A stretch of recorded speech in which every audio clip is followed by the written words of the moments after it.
ASEAN countries say their talks on a code of conduct in the South China Sea have entered a new stage. Foreign ministry officials met for the 10th time in Chengdu, and they say they mapped out more maritime cooperation. Wu Guoxiu reports. Coming together to begin the South China Sea discussion. And China and ASEAN officials agree they're in a new phase in their consultations for a code of conduct. The meeting discussed and formulated two preliminary documents, namely the list of crucial and complex issues and the list of elements for the outline of a COC.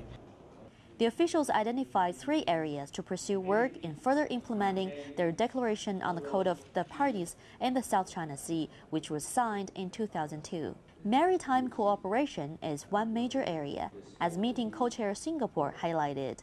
We agreed to work towards the establishment of the hotline between ASEAN and China's foreign ministries for maritime emergencies. When established, this hotline will serve as a useful and practical measure to build trust and confidence among the parties to the DOC. Participants agreed to have greater cooperation on navigation safety, search and rescue, maritime scientific research, and environmental protection, as well as combating transnational crimes at sea. China is continuing its construction on its islands there.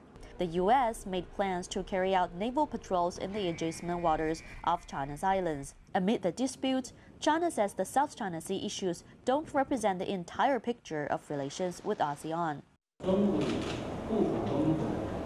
The South China Sea issue is just among China and other ASEAN nations, but not China and the whole of ASEAN.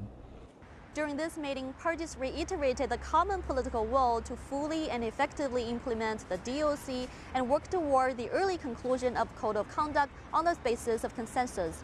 They also stated that continued efforts will be made to enhance maritime cooperation, strengthen mutual trust, properly handle differences, and commit to build the South China Sea into a sea of peace, friendship, and cooperation. Wu Guoxiu, CCTV, Chengdu, Sichuan Province.